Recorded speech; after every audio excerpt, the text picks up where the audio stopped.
අපේ ක්ලීනින් ගන් එක අන්බොක්ස් කරගෙන බලමු. ඉතින් මේ වෙලාවේ ඇත්තටම කියනවා නම් හයියෙන් වහින වෙලාවක්. ඔන්න එහෙනම් අපි මේක අන්බොක්ස් කරගමු. right. ඔයගොල්ලන්ට පේනවා ඇති මෙන්න මේ කිප් එකෙන් මේක අන්බොක්ස් කරගන්න පුළුවන්. හරි.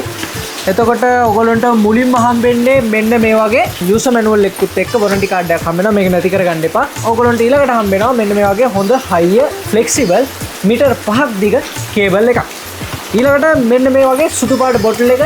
ඊළඟට අපි කිව්වා මේකට ඔයගොල්ලන්ට බැටරි එකක් නෙවෙයි බැටරි දෙකක්ම ඔයගොල්ලන්ට හම්බ වෙනවා.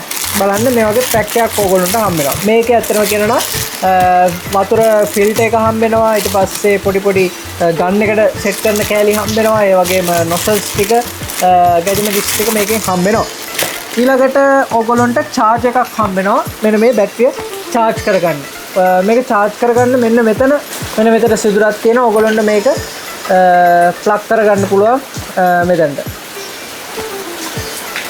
ඔන්න ආකාරයෙන් මෙතනට plug කරගන්න පුළුවන්. මේක plug එකට දාපුවාම කොළ පාට light එකක් indicate වෙනවා. ඒක නිසා charge ද නැද්ද කියලා ඔයගොල්ලන්ට ඒකේ හඳුනා ගන්න පුළුවන්. ඊළඟට මෙන්න මේ වගේ water gun එකක් ඔයගොල්ලන්ට හම්බ වෙනවා. මේක තමයි ඉතින් gun එක.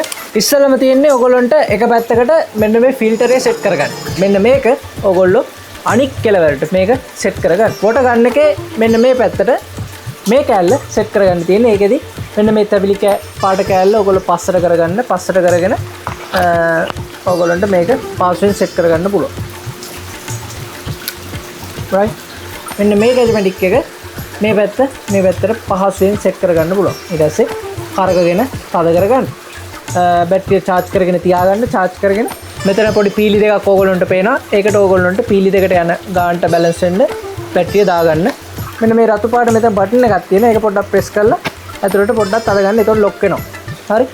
ඉතින් මේ විදිහට පහසුවෙන් සෙට් කරගන්න පුළුවන්. ඊට පස්සේ ඕගොල්ලන්ට මෙතනට ඕගොල්ලන්ට නොසල් දෙකක් එනවනේ. මෙන්න මේ කෑල්ල පොඩ්ඩක් පල්ලෙහාට කරන්න පුළුවන්. පල්ලෙහාට කරලා නොසල් එක සෙට් කරගන්න පුළුවන්. සෙට් කරගත්තට පස්සේ අර මං කිව්ව විදිහටම ෆිල්ටරි මෙන්න මේ පැත්ත වතුර පුරවපු භාජනයකට දාගෙන ඉතින් ඔයාට ඕන වැඩේ කරගන්න තියෙනවා. මේක ඕගොල්ලෝ නිකන් ආතල් එකට මෙහෙම කරන්න එපා. ඒක මේ මෝටරේට හොඳ නැහැ. ඊළඟ කාරණේ තමයි ඕගොල්ලෝ මේ බැටරියට මේ මැෂින් එක ඇතුළට වතුර යවා ගන්න එපා. ඒ වගේම තමයි පුළුවන් තරම් මැෂින් එක සමාන්තරව වතුර යන විදිහට ඕගොල්ලෝ පාවිච්චි කරන්න try කරන්න. ඉතින් අපි හිතනවා මේ ප්‍රොඩක්ට් එක ඕගොල්ලන්ට ගොඩක් වැදගත් වෙයි කියලා. ගෙදර දොරේ වැඩවලට වාහනේ හොදගන්න අපි පෙන්වුවා මේ හැමදේම පාවිච්චි කරලා බලන්න. ඔයාලගේ අදහසුත් පහලින් කමෙන්ට් කරන්න. ඒ වගේම තමයි නව අදහස් යෝජනා තියෙනවා නම් තව මොන වගේ ප්‍රොඩක්ට්ස් ද ඕගොල්ලන්ට මොන වගේ අවශ්‍යතාවද ඕගොල්ලන්ට ඕනේ කියලා තියෙනවා නම් ඒවත් අපිට පහලින් කමෙන්ට් කරන්න. ඉතින් හැමෝටම ජය වේවා. අපිව subscribe කරන්නත් අමතක කරන්න එපා. අපි 40 smart